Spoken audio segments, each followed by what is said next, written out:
What's up, you guys? It is us again here for another great review. Tonight we're going to be reviewing the Real Housewives of Potomac reunion parts 1, 2, and 3. Instead of just coming back to you guys week after week, giving you review on per episode, we just wanted to go ahead and just decide to give you an overview of the whole entire show. Let's just get right into it.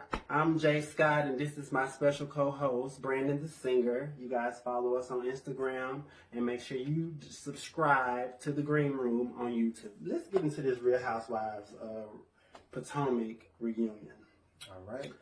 The whole show has been very entertaining. It's been a hot mess, but it's been quarantine entertaining for the most part. Of course, one of the biggest moments of the entire season was the fight between Monique and Candiace.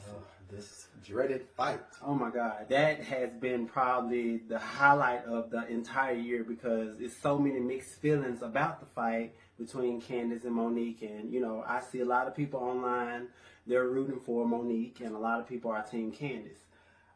Should we ask that now or later? Let's go ahead, because that fight has permeated the whole season. It has been the theme of the whole season. Right.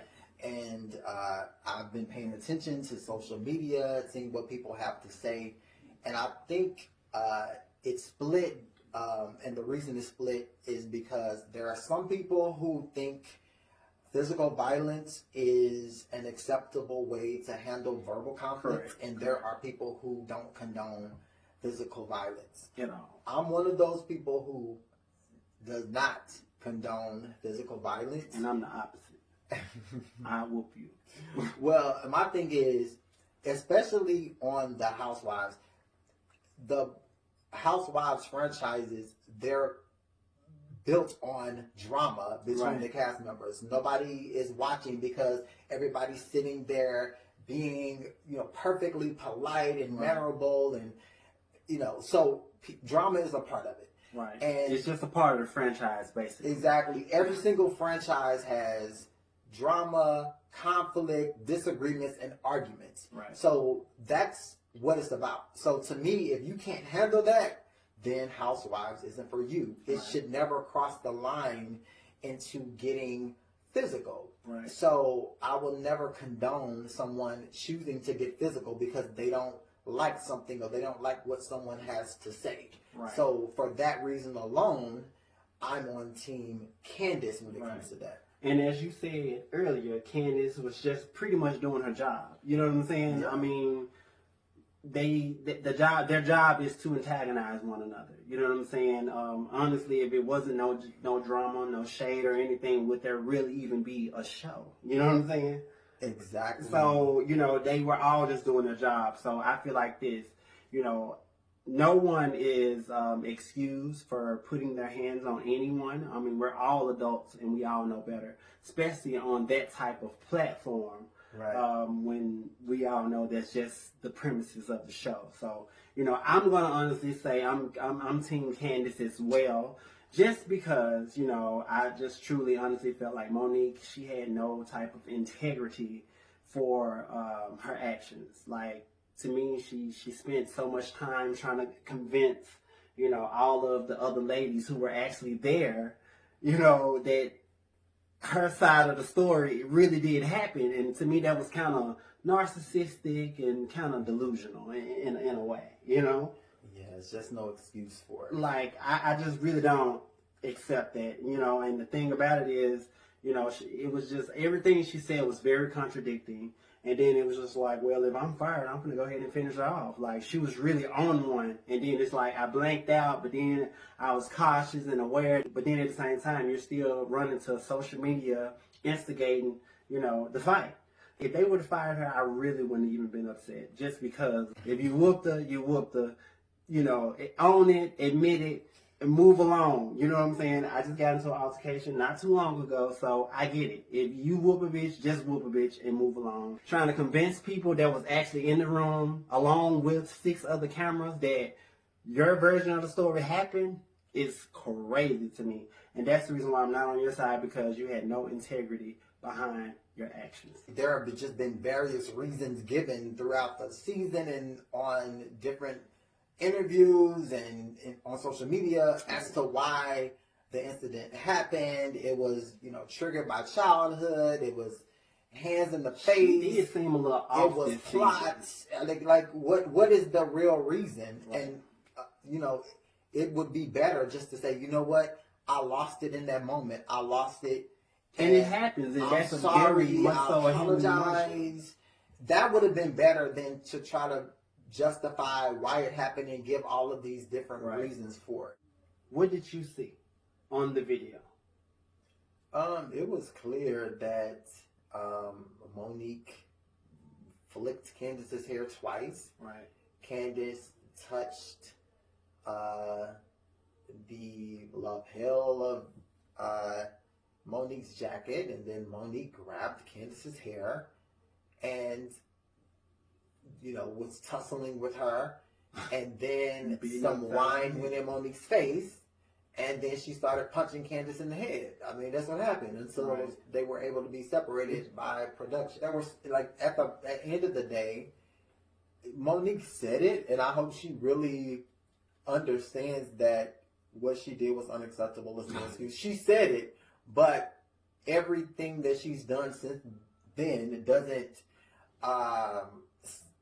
make it seem like she really is sorry or remorseful. Like you're releasing it's like she song. literally tried to justify everything. Yeah, like you're doing so many things, bragging about it. So it's like she's saying the words that should be said, but does she actually believe them? And I don't think she does, because over, maybe approximately a year later, you're releasing a song called Drag Queens, making fun of the incident. So that's a lot. If you're sorry, then why are you doing it? Right. And then it was just like, the song isn't about her, it's about me. So that was kind of contradicting too, because it's just like you basically referencing our whole situation in the song, but then at the same time we talking about what I went through.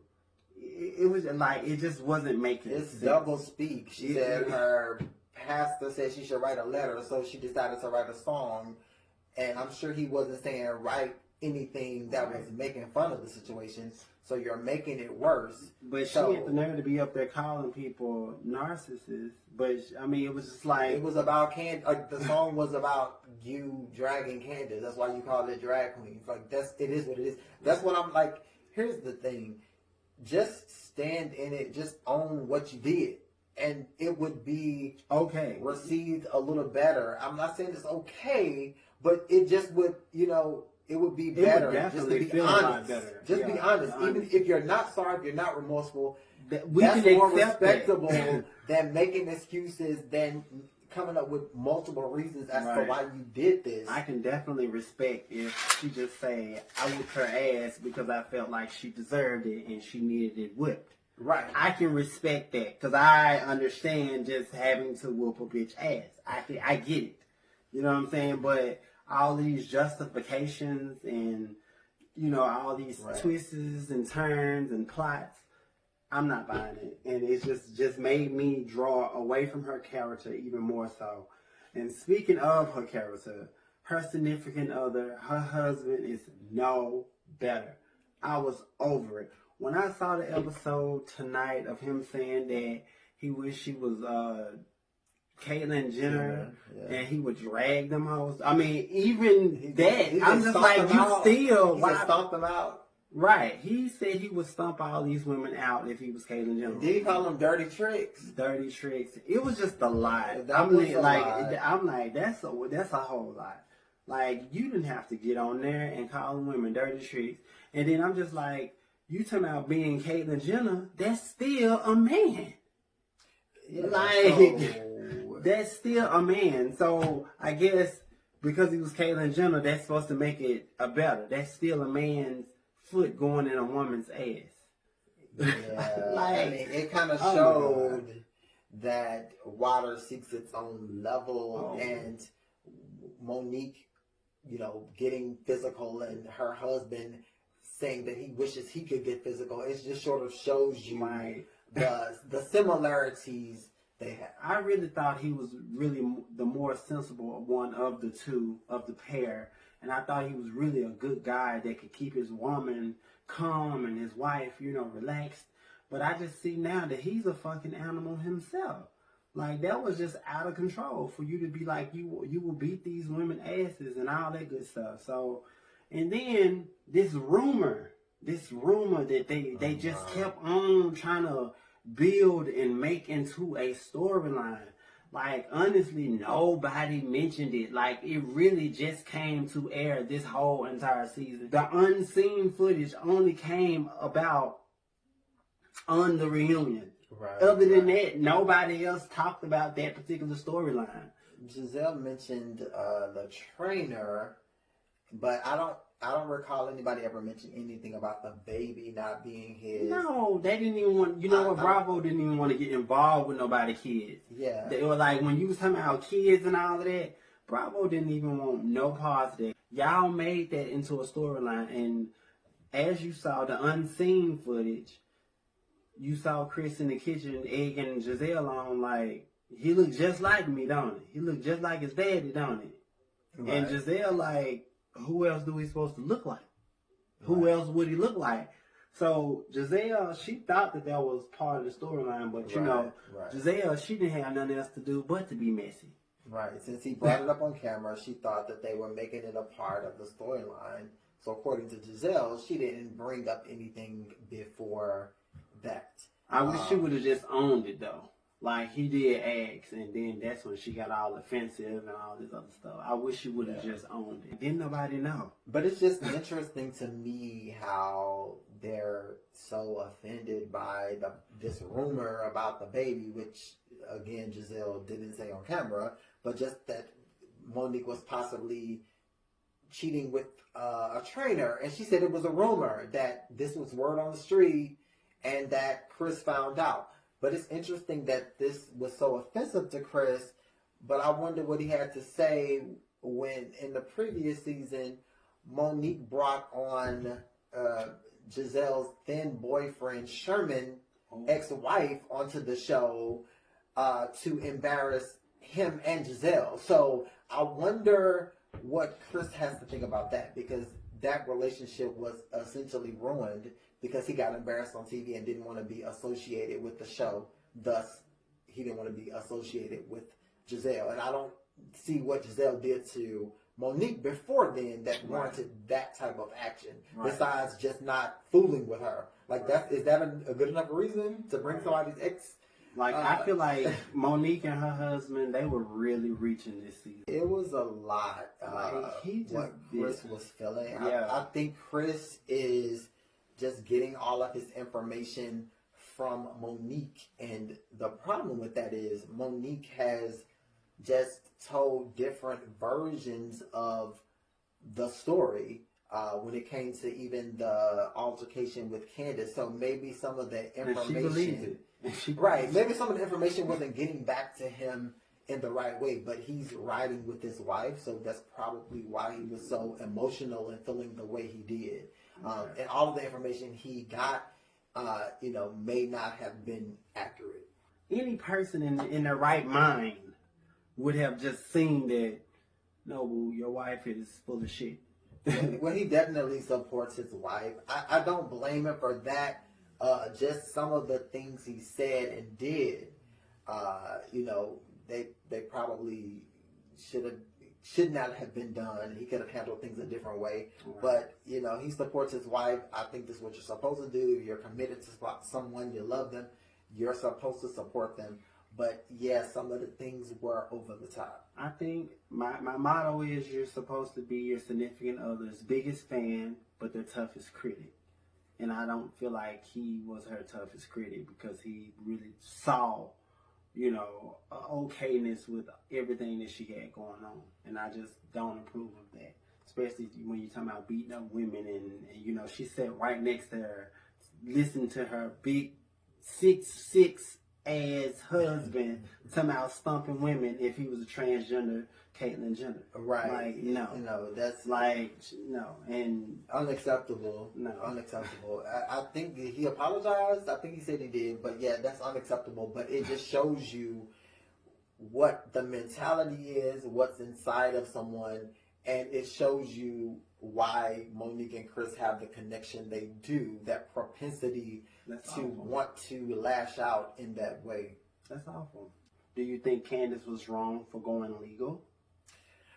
No, Candiace was well within her rights to press charges. If someone violates you criminally, you have the right to press charges. It was a criminal act. It was an assault, which is illegal. And Candiace pressed charges. And it's because to me, there have to be consequences for people's actions. And so far, what have been the consequences? Because what I've seen is Monique initiated the physical contact. She assaulted her. She released a song making fun of the incident. She bragged on social media. Right. She cozied up to bloggers and YouTubers that spread misinformation and lies about Candiace and jumped on the Candiace hate train. And so what have been the consequences for Monique? Because all the consequences have gone to Candiace, who was just doing her job, engaging in verbal sparring or conflict, and she didn't even say anything super harsh at the winery. So what have been the consequences? So yeah, I can understand Candiace being like, okay, you assault me, and then you're bragging on social media, you didn't apologize for it. So yeah, like, I'm left with no choice but to press charges. Right. So you can have some consequences for your actions. Right. I didn't really think that it should have went legal, but I do agree with you. Nowadays, if you do assault someone, legal charges should be made. But at the same time, being a part of the street life, I don't believe in the cops. I don't believe in the police station. I feel like if that's what we agree on, we're going to stick to the streets. That's just what it is. Let's stick to the streets and let's just do that. So, but on this particular platform, and, when you are public figures, you can't just put your hands on other people because you are watched by a magnifying glass at all times. So, it is tricky. So only thing you can really do is go after someone's pockets. You know what I'm saying? Yeah. At this particular point, because you are such a public figure and everybody's watching your every move. It's not like, she could have just saw her on the street. Now, if she was really about that life, she could have met her out there. And Candiace is not about that life. She's not a fighter. Right. And so that was the route she chose to take, and she was within her right. For every action, there's a reaction, and there would have been no charges to press had Monique kept her hands to herself. It's that simple. How are you feeling about the lady's looks? So when I first saw the pictures on social media, I immediately thought that Monique was dressed the best. Yes, one positive about Monique: the hair is always going to be done. The clothes are always going to be. She's a beautiful girl. On point. She's definitely bringing the clothes and the hair, the fashion.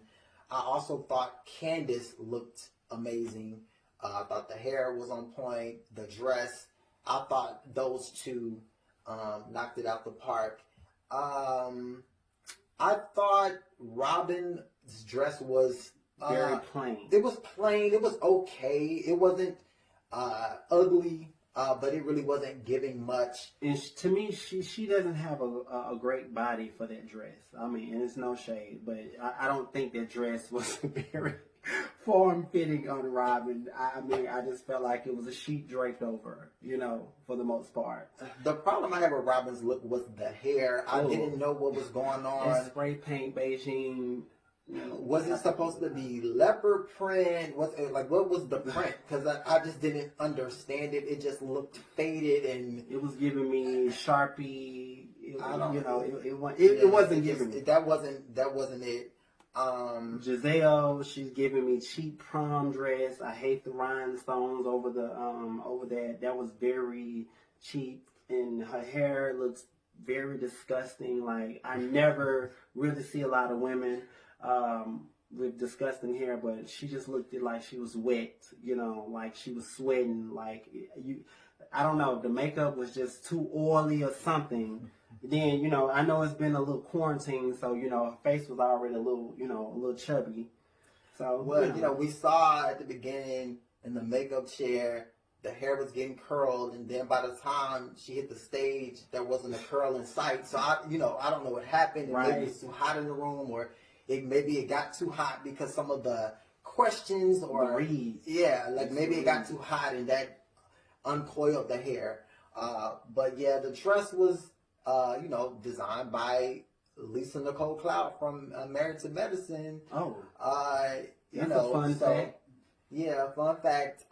So that kind of explains why it looked the way it looked, and you can take that how you want to take it.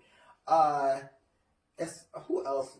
Karen's dress looked much better on camera to me than it did in the initial photographs. Okay.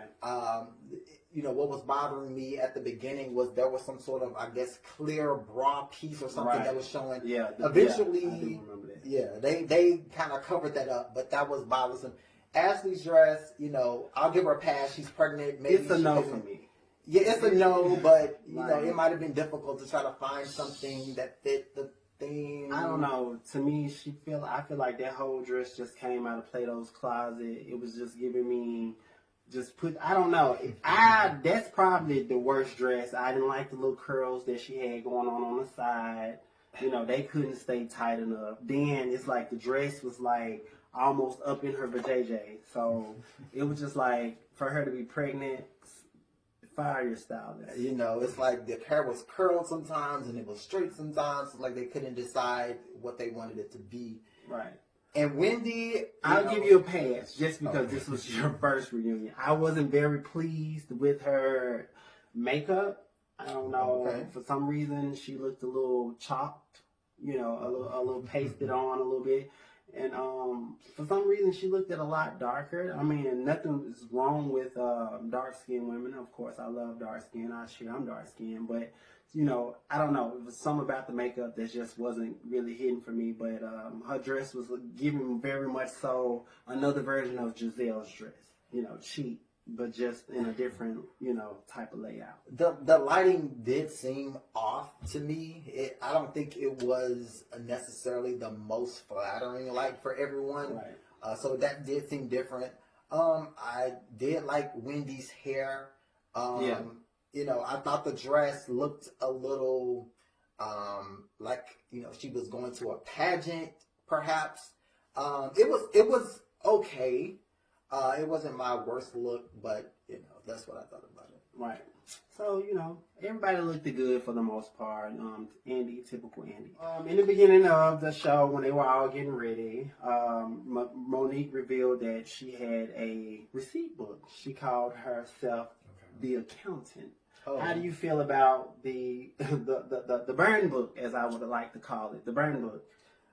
Her with receipts of everybody's personal life. Do you think that was a bit much? You think it was too shady? Well, she certainly had the time on her hands since she didn't get to film a lot for the rest of the season after she physically attacked Candiace. So, it made sense. She had time to compile all of these receipts in her binder. I don't have a problem with it. If the reunion is the time to make a splash, to get it all out. Just don't get whooped. Look, just don't get whooped. So whatever, she did the binder. It is what it is. I mean, to me, when you come to a reunion, we already know it come packing. Come with ammo, come with receipts and facts, so it can just be ready. So, this show has been airing for 5 years. And when they did the clip of how all of the ladies have changed, who do you think has changed the most in 5 years of this show, being on air? I would have to say Karen changed the most. Yeah. Just going through the tax situation, her physical appearance has changed the most. Speaking of, Andy did call her out on some injections she got in the nose, some nose fillers. So I think Karen's look has improved. I think she was a little more reserved and buttoned up initially, and all about etiquette. And I feel like that's what she was trying to give Potomac when they first came out. You know, the House of Potomac and all of that. She was just trying to give grand, you know, when the Potomac came out, close to Atlanta type people. Well, you know, I think when the tax situation happened, that maybe have humbled her. Very much so. And, you know, some of the walls came down. And, yeah, I just think, you know, she's opened up a bit more. She's being a bit more youthful. And so I think she has changed the most out of it. You know, Andy had said that he had been struggling, you know, with just trying to get, you know, more information about her and just finding out who her character really is for the longest, because it's just like she always got a rebuttal or she always has some type of curveball for the questions that he typically asks. But she said that, you know, the reason why she wasn't so open to the public was because her parents, who are now deceased, she didn't feel as comfortable as being herself because her parents were watching. I can really see that. I can honestly see that because it's just certain things that, you know, I had to create a whole entire another Facebook to, you know, be able to feel comfortable like I can be my own individual, because I knew that I had friends and family that were watching me on my other Facebook page. So I totally understand, you know, the reservation and the respect that you still have for your parents. Right. I mean, I can buy it. So yeah, if that's our reasoning, that's fine. I'm a roll with that. Right. We'll so roll with it. Right. Moving along. So another topic that everybody typically talked about was Gizelle's fashions. Yeah. Gizelle's fashions, like everybody was really like, the whole room really gave her the blues. Like Wendy even said that she had pretty girl syndrome, where, you know, she's so pretty to the point to where she don't even really have to try. Do you believe in that? I can buy that. I do think light skin, beautiful eyes. You know, I do think that she has been considered a beautiful woman, and so it almost doesn't matter what she wears because her beauty outshines everything. So yeah, I can buy it. Gizelle has had some definitely questionable fashions throughout the seasons. She's definitely not one people look at as a fashionista or somebody to emulate when it comes to that. And you know, if she likes it, we love it. It's all about her. If she feels good in it, hey. I mean, do you personally like her style though? You know, at times there are things she wears that I think are really flattering and look good on her, and there are many times when she's wearing something and I don't think it's that flattering on her. Right. You know. Speaking of, you know, fashion, who would you say, in your opinion, is like the best dressed castmate? Like just seeing them on a regular basis. I would have to give that to Monique and Candiace. Yeah. I think they always look put together. Yeah. I think they're just always on point fashion wise. I just think they're always on point. Like even from like season 1, Monique, her team, like when they was doing like the little flashback, like her team has always had her on point. Yeah. Like I didn't really see no bad pictures in Candiace. I really didn't see no bad pictures of her. I will say this though, you know, lately they've been having Candiace looking like a drag queen. Like her makeup has been caked the fuck up. Like she be powdered down. You know what I'm saying? And I'm like, Candiace is really a beautiful girl, so she really don't be needing all that makeup. So when I see her, sometimes it be giving me drag queen. Okay. It definitely gives me drag queen. Back to the fight. You know, Karen claims that Robyn and Gizelle started the fight. They instigated the fight. What I believe is that people have to take responsibility for their own actions. Right. Nobody can make you do anything. If it's not in you to do it, you won't do it. So the only person responsible for Monique attacking Candiace is Monique. Right. She had so many options. She could have walked away. You know, that's it. Walk away. Or just don't do it. That's the option you have. So nobody else can make her do anything. Right. But I will say this though. I mean, just the entire season, I feel like Gizelle has been the biggest instigator. Oh, like she has been like top notch, the bone carrier. She's been in everybody's ear, like telling them everything about everybody. Like, and she even added Floozy freelancer. Yes, that's what Gizelle does. She mixes the truth with, kind of an embellishment, and makes it worse to instigate. That's pretty much been her role the entire time she's been on the show. Whether it's something that she came up with producers, or that's just her nature, but that's what she does. She's an instigator, a pot stirrer, and it's entertaining. That's what she does. But at the end of the day, somebody had got to do it. It's what it is. But again, she's not responsible for Monique choosing to get physical. Right. Because honestly, she did bring it up at the winery. So is Monique and Candiace, how's your relationship? But I just feel like she just instigated a lot of stuff. I even feel like she instigated the fight between Wendy and Karen. It wasn't a physical fight, but they definitely got into a few verbal altercations just due to the things that Gizelle have brought back. And it was also revealed that Karen, she really didn't care for Wendy, and she didn't really want her on the show. And Robyn and Gizelle confirmed that. But I don't understand why she sat there trying to lie as if that wasn't her memo. If you just didn't like the woman and you didn't want her to participate in the show, you should have just said, no, I didn't like you. But of course she was like, no, I didn't say that, and da-da-da-da-da. And then, Robyn to me has been the real MVP this season, because I feel like she has really made her appearance on the show. I feel like Robyn has really arrived this season. You know what I'm saying? Because a lot of bullshit that was going on, and a lot of, low-key shit that was just trying to happen in between, and Robyn was like, that didn't happen. Wait a minute. Like, she was really, like, making these girls stand on what they were saying. So, Robyn is the MVP for me this season. Robyn had, this was a good season for her. How do you feel like, this was her best season?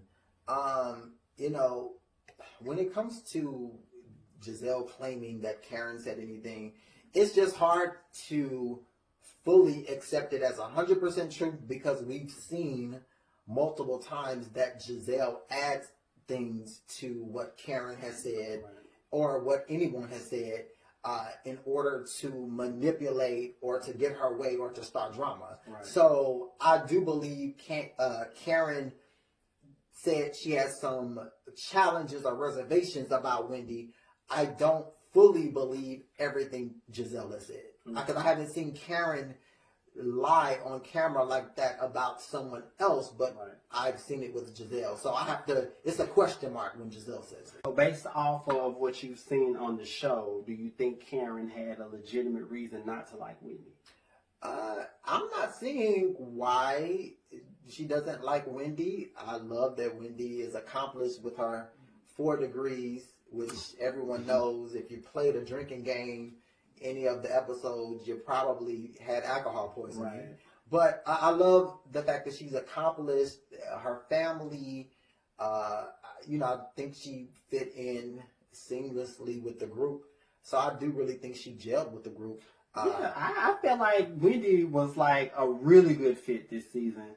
So, speaking of Wendy, do you feel like Wendy uses her degrees and educations to put other people down? I do think there were a couple of moments of that. When she said to Ashley, people like you call me Dr. Wendy. I'm not sure what that meant. But I don't have a problem with her bragging on having degrees and just being proud of that. It is an accomplishment in being a doctor. So I am proud of her for that.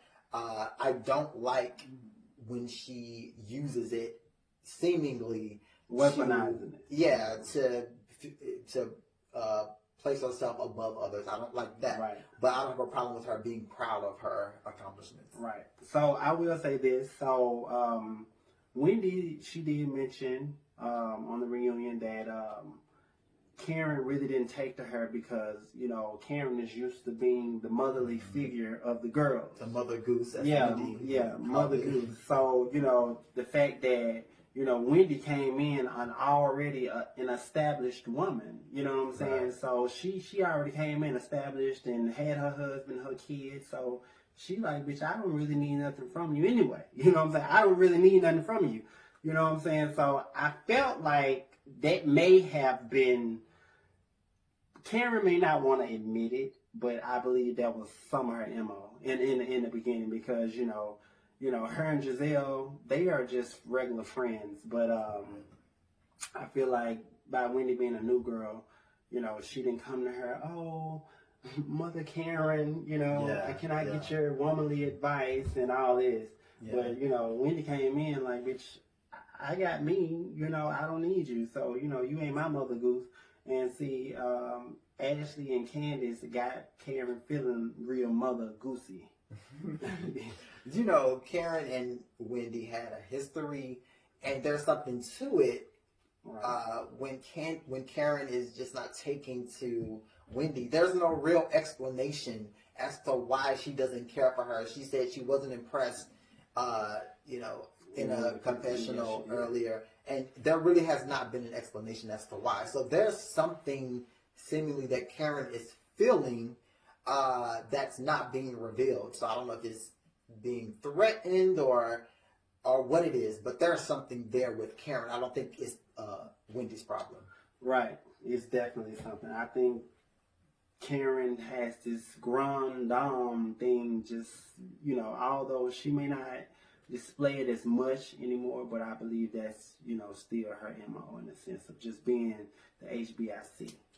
That's just really what it's used to, because she is the oldest one on the show, right? She is, yes. Right. So the matriarch. Right. So she wasn't really feeling that.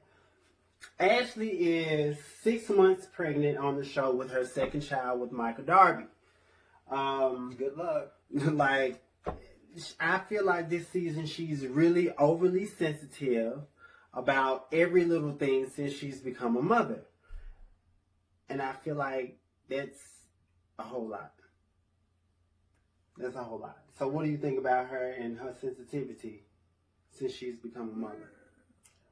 I just think she's trying to erase all of the messy ways she had in the past and begin anew and be this innocent little angel. But we didn't forget, Ashley, how you were in everybody's business and instigating and being messy. So, it's fine that she wants to change because she's a mother now and she wants to start fresh. I mean, I suppose that's fine.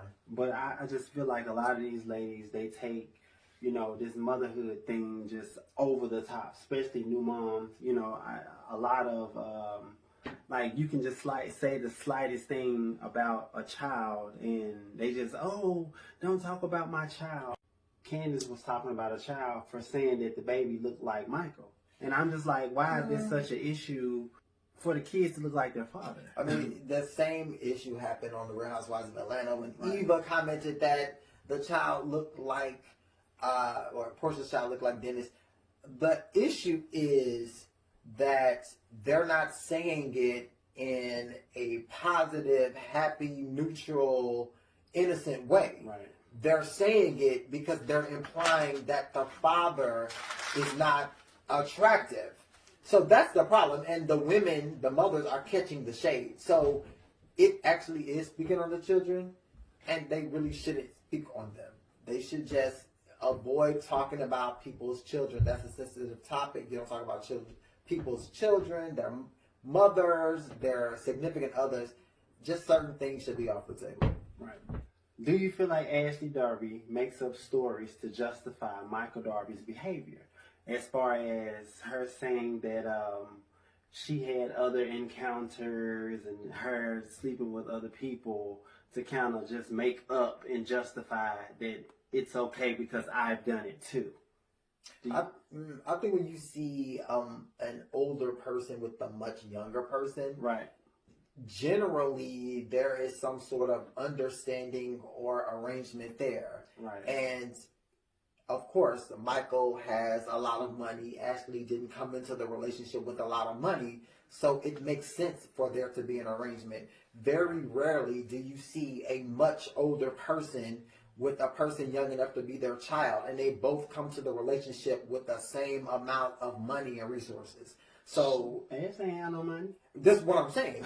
Rarely do you see it. Exactly. So it makes sense that there is some sort of arrangement there. I think they have an arrangement and understanding, and it seems like Michael just gets caught out there and actually has to try to make up stories to cover up for why Michael is doing it. But I think in private, she probably doesn't care what he's doing. That's what I think. I mean, because she is taken care of.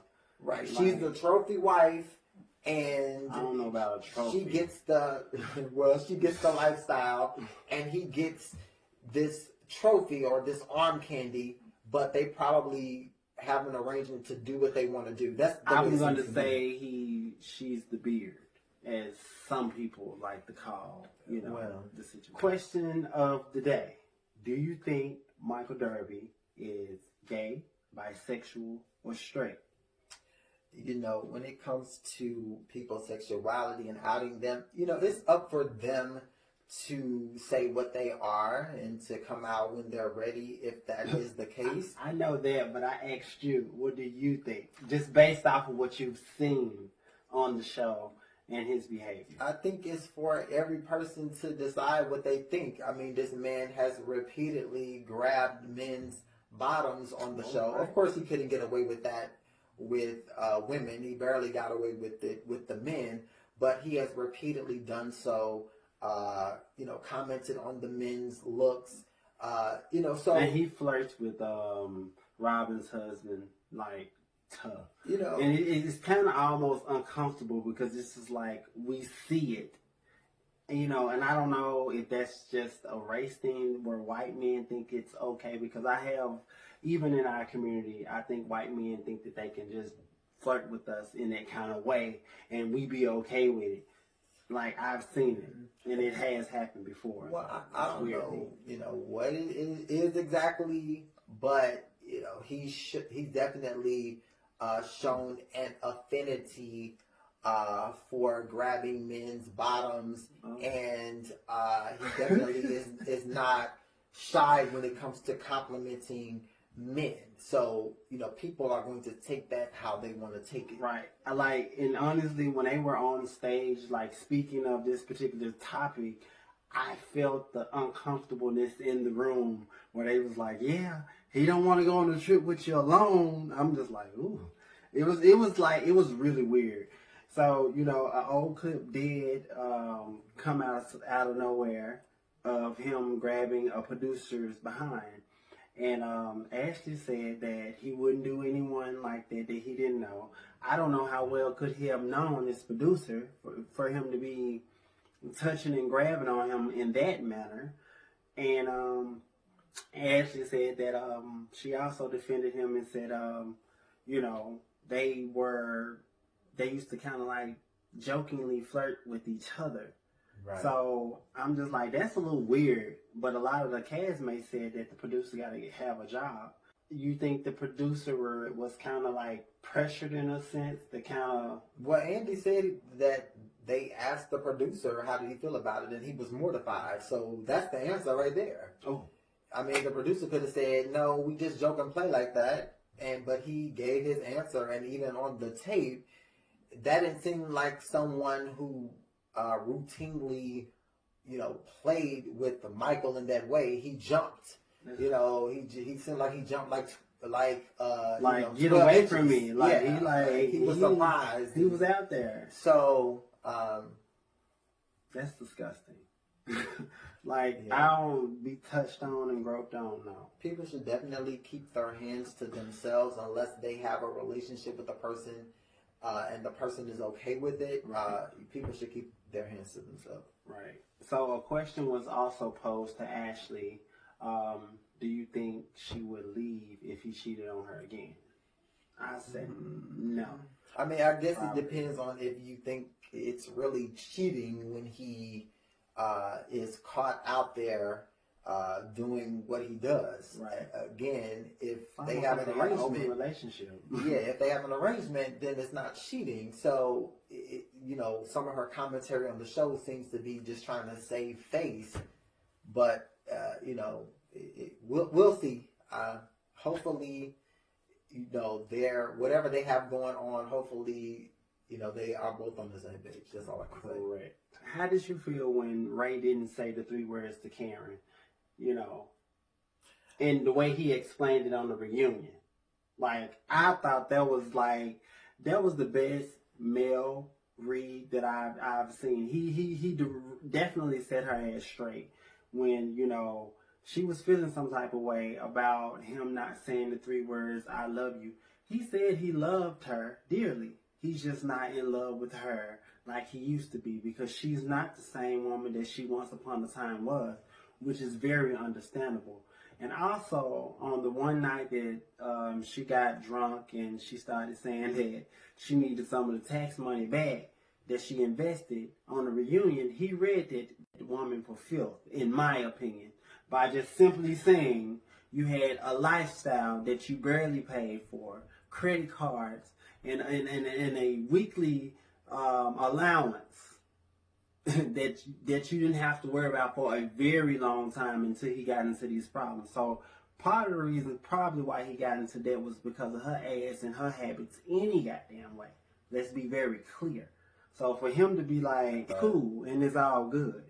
Right. There are gender roles that some people adhere to, and sometimes the woman feels like she should be taken care of. And in this situation, Ray needed help, and Karen had to step up to the plate. And she said at the reunion, okay, I thought about it, and yes, I was spoiled. I was taken care of for a very long time. So in this instance, I had to step up. So hopefully that's how she genuinely feels. And right. She understood that she had to step up to the plate. She has lived a certain lifestyle right. for a long time. And he needed help, and she helped him out, and that's what a partnership is about. Right. And I totally agree. Like, sometimes when he has it, you gotta have it. He right. can't always have it, so right. It is what it is. Do you think she was more hurt or embarrassed? I think she was hurt. I think if you were in a marriage, ideally you would want to be madly in love from the beginning to the end. Right. And I think he was genuinely being honest. And she said, yeah, you're being honest, but that doesn't mean I have to like it. And so she walked away. So I think her emotion was genuine. I don't think it was about being embarrassed. That's her real marriage. She was married to him many years before the show. Yeah, it was sick of Gizelle just trying to say that she was more embarrassed. Because, that's some real vain shit, especially with someone that you've been with over 25 years. Exactly. To say that you're more embarrassed than hurt, I would definitely be hurt. Fuck the embarrassment, because it's way more embarrassing things on the show that they've done and said, you know what I'm saying, to be embarrassed about. But when you've been with somebody and you lay your head next to somebody on a daily basis, nightly, for 25 years, that's more of a hurt. So for Gizelle to be like, oh, I think she was more embarrassed, it just shows the type of woman that you are, Gizelle. Gizelle, you're not becoming my favorite. I met you one time in the Lenox Mall. You were a very lovely lady. Beautiful woman in person. You just had on a white shirt and white jeans. But, with all these antics and instigations and all that is that you got going on, you're not becoming my favorite anymore, baby. You're just a cute woman that's full of shit. Pretty much all season long, Gizelle Bryant has been the instigator of the entire season. All season long, but she never seemed to mention her own relationship with her ex-husband, Jamal Bryant. How do you feel about Jamal basically living in the phone? So, for season after season, Gizelle, we saw her dating a bit. So we did see her dating. Right. But I do think the way people looked at her is like, you're the instigator of the show. We just need more from you than just being instigator and starting stuff. So it's not unfathomable that, there would be an arrangement for her and Jamal to pretend to be in a relationship just to get her a storyline on the show, Right. That's the father of her children, her ex-husband. And it makes sense, though. Yeah, right? she said they were friends, but only really Jamal and Gizelle know what their situation is. Right. But it's not as if it's far-fetched for them to have a storyline. Exactly. At the end of the day, income is income, and you know, if he can help in that way, why not? Right. He didn't show up that much on the season. Right. He didn't take that much out of him. He probably was just doing what he normally would do anyway when he would see his children and visit, the area. So it's not far-fetched, but I don't want to accuse her of faking the storyline because we don't really know. Right. But it's not far-fetched. I mean, and think about it. It's reality TV, so, anything can happen. When it comes to Candiace's anniversary party, do you think that she should have warned Monique that Sharice was coming to her anniversary party? I think it's tricky because there are some things that we may not know, conversations we've had, the dynamic between the women, but apparently Monique felt some type of way about it. So if she felt some type of way, then it seems like Candiace probably knew something, but that may not be the case. But if you know that two people don't get along and you're inviting them and they're both your friends to an event, I do think it's the proper thing to do to give a heads up. Hey, such and such is coming. I know y'all don't really get along. Right. I think it's the proper thing to do. Yeah, I mean, especially in this instance, I don't know. I'm kind of on the fence because, my thing is I don't have to give anyone a heads up who's coming to my party. My thing is if you're there for me, just come there to support me and just keep it cordial and, just respect me. You know what I'm saying? To me, anniversary is a big date. So, it ain't really about nobody else but me and my significant other. So, when it comes to that. So, I don't know. But if Monique and Candiace were as close as they claimed they were at that particular time, if, a more intimate setting, I think Sharice is gonna come. So because they were calling themselves friends and sisters. Right. So if it's somebody that's like a sister to you, and your sister has an enemy or an issue with somebody, you would naturally tell your sister, "Hey, this other person is coming who you're having problems with." I just think it's a natural thing to do. But see, I don't think they were really that close as they was really saying. They was probably talking in between weeks, but Candiace did say, I talk to Monique almost every day. Yeah. So, so I'm just like, if you was talking to her almost every day, you could have just, but, sometimes when you just friends with somebody, you really don't be on that drama. You know what I'm saying? Like, you really don't. So you really was just planning. I didn't know I had to X people off of my list for you. And I feel like Monique altogether was just giving Sharice just too much credit. Like, why do you have to mentally prepare to be in a room with this woman? Like, is she bothering you that much? Like, that's awful. Who knows? Like, that's the weirdest thing ever. Karen's loyalty. Like, who do you think Karen's loyalty lies with the most? Candiace or Monique? Or herself. I do think her loyalty is to herself. I think she's looking out for herself first. I think she's riding the fence strategically because there seems to be two sides. There's Robyn, Wendy, Gizelle, and Candiace, and then there's Monique and Ashley. Karen is not really fooling with Gizelle. She never really fooled with Robyn. She don't care for Wendy. She don't like Wendy. The only person out of that side that she cares for is Candiace. Yeah. So she wasn't going to side with 3 people she doesn't like versus, one person she does really care for. So I think she wanted to play the middle. And I think that's what her strategy was. But Candiace just feels like, you're not doing enough to show me support. That's what I felt. Yeah. I totally agree with that. She was riding the shit out of the fence. She did not want to come to any clear conclusions of who she was really siding with. And the fact that she did try to find other ways to put Candiace at fault when she clearly knew that, you know, Monique was the person that did what she did. Right. And the fact that you continue to try to find different ways and outlets to, you know, just trying to hold them equally accountable when they weren't. It's not equally accountable. No. Again, housewives is what they do. They argue, Right. they engage in conflict, they disagree. Right. That's par for the course. Right. Getting physical is not, that's not the Bravo Right. brand, that's not the Housewives brand. It's to get physical. If you say Right. something I don't like, I have the right to pop off, because in every season and on every franchise, somebody has said something that is offensive or somebody else doesn't like. And I mean, below the belt. You know what I'm saying? right, so Like, every time, does that mean somebody should be able to get physical and not face any consequences? Absolutely not. That's not how we operate in this society. and it's just that simple. So for her to be playing the fence and trying to hold Candiace just as much accountable, Candiace's mouth is deadly on Twitter.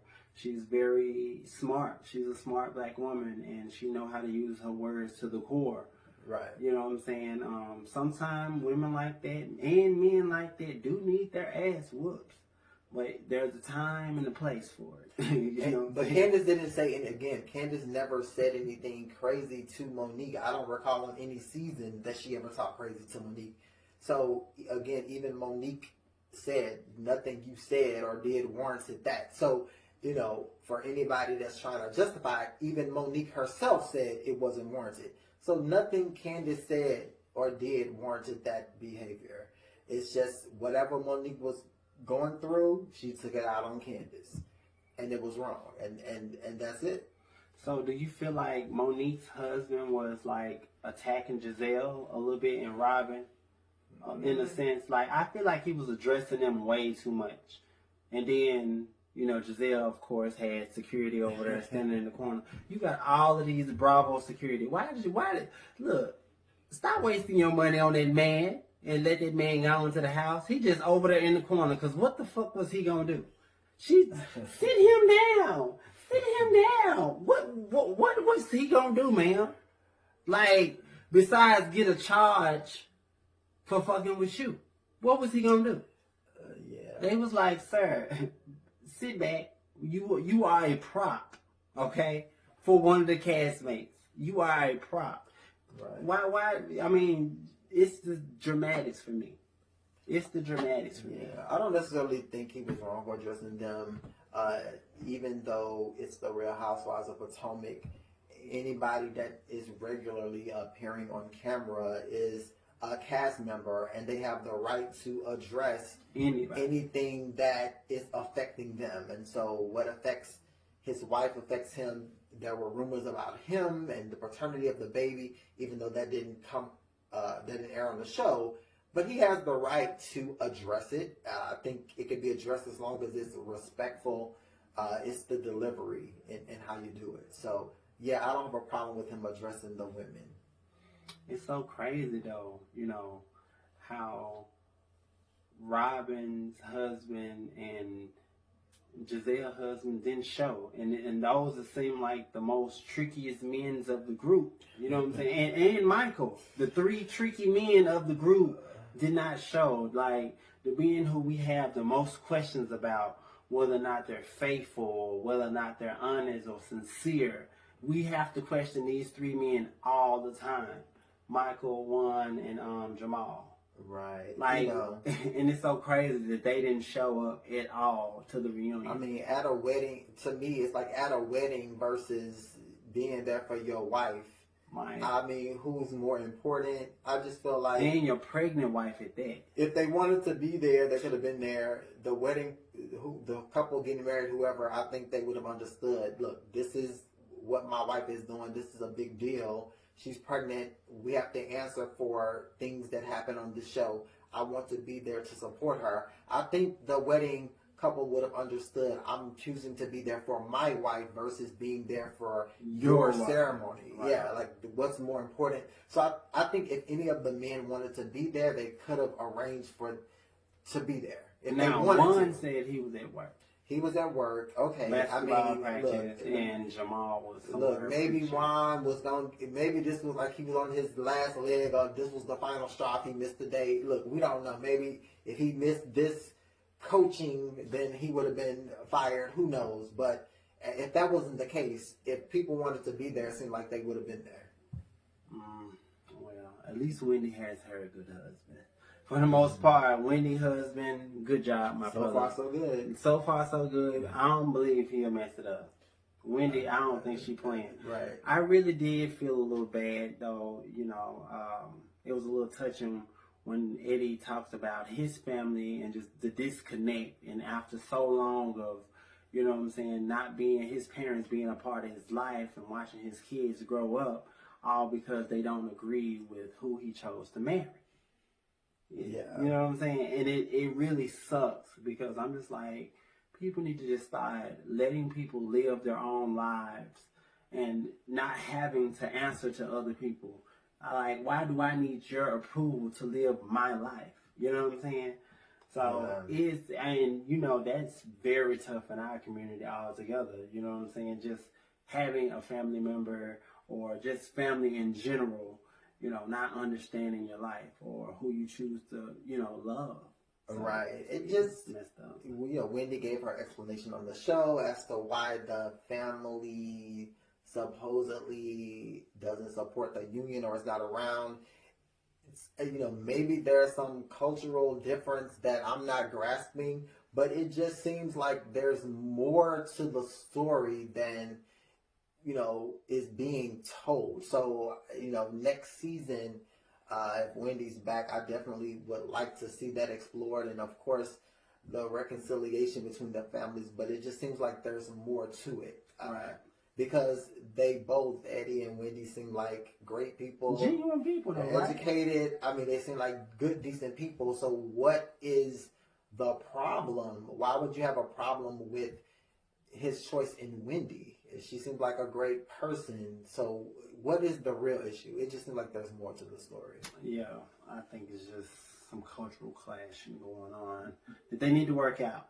You know, just for the sake of the kids, you know what I'm saying? 2020 has been hell on wheels and, you know, people are dropping like flies left and right. And I think we need to just come together when it comes to, you know, family and friends. Let all the trivia stuff go.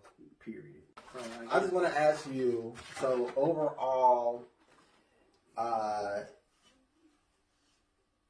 what did you think about just the reunion? Was something accomplished? Do you think people can move forward?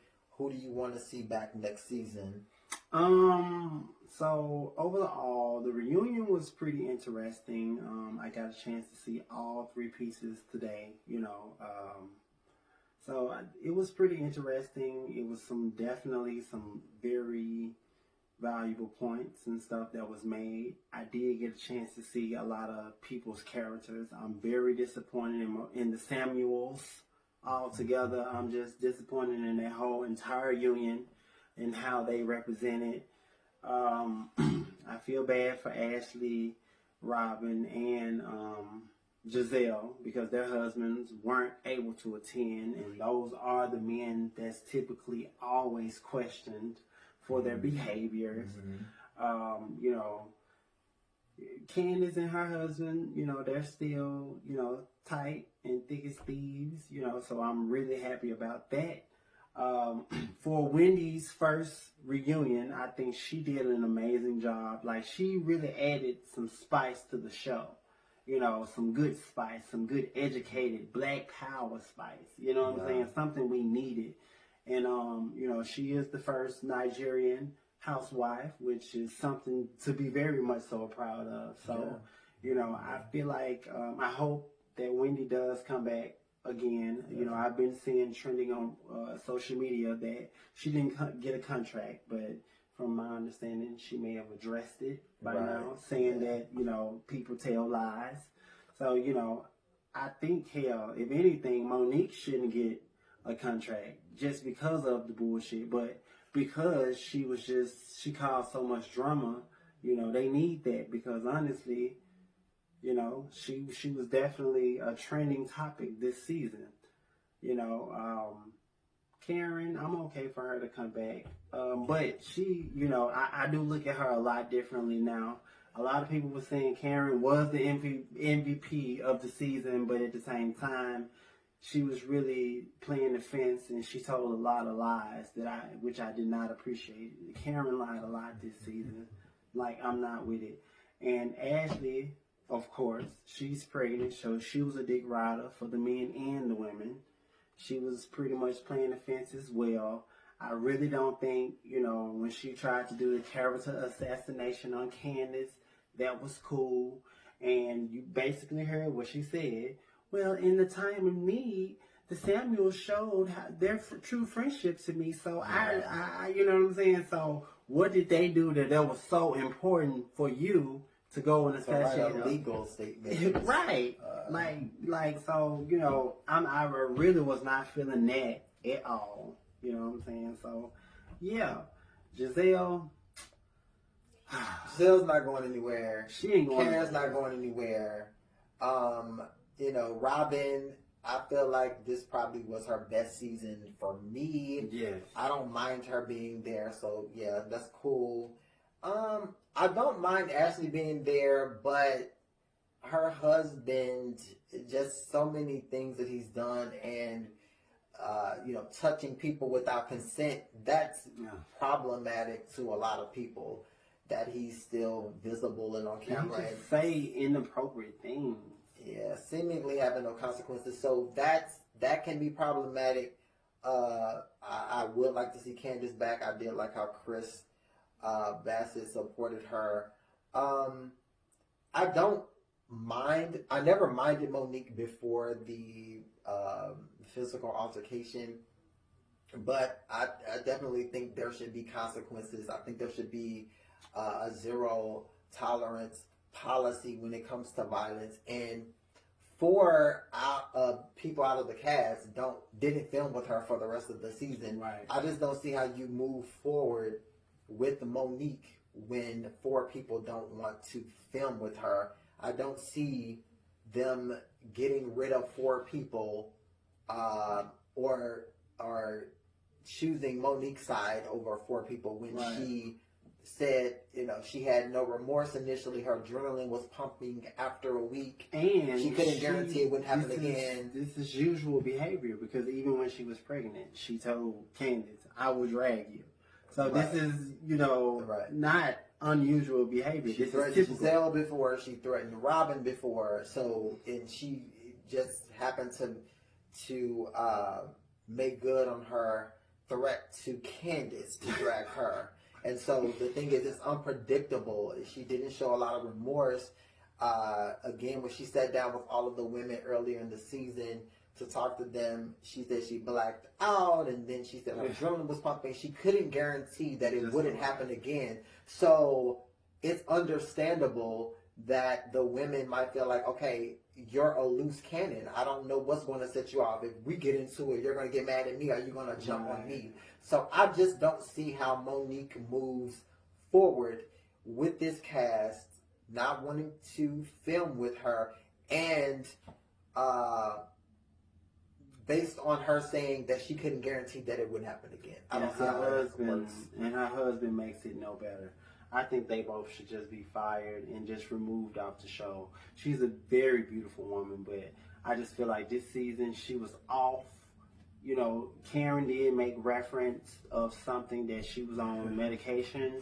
She said something was medically wrong, and now she backpedaled and said she misspoke about it being medically wrong. She was in the heat of the moment. But I think she has a diagnosis that she's not sharing with people. I'm just being straight up because I'm just like, even when she was at the lake house, she just was kind of going in. Then you talking to the bird and shit. Like, it's just a lot, Monique. You need some real seriously help. And then your husband isn't making you look any grander. You looking horrible because it's just like your spouse. This is the person you lay next to that's acting like this. With you? Oh no. Mm-mm. Oh no. Mm-mm. But we want to say congratulations to Karen and Ray on their 25th anniversary vow renewal. I'm really happy. I'm glad that he made her night. I'm glad that, you know, he finally made her feel special. You know, she was really shocked. You know what I'm saying? Storyline for season 6. Right, and I think that's a very smart thing. You know, a lot of times Ray be sitting there acting like he's senile, but shit, that man is very aware of what's going on. Like, he be giving me like, I'm like, she be sitting up there trying to talk to that man, and that man be looking at her like, but when I say he just a real OG and just don't give a fuck about none of that, I can respect it. He really, like, this is the first time of me just really, like, I know he spoke, but then he was just always kind of speaking from a out of the zone type perspective way. Like, he'll be like, yeah, you know what I'm saying? I'm like, he don't know what the hell going on. And I just figured that, you know, Karen is around here getting some young penny. So I'm just like, but he ain't stupid at all. That man like, I ain't dumb. I just, shit. Look, everything's all good and it's cool. Yeah, but overall the show, the season was pretty good, and hopefully we all learned some valuable lessons, especially when it comes to, you know, physical violence, you know, and verbal violence. You know, it all is all in the same arena. You know what I'm saying? If you can't take it, stay out the kitchen. You know what I'm saying? If you can't handle it, you know, walk away. I mean, just walk away before getting physical. It's not.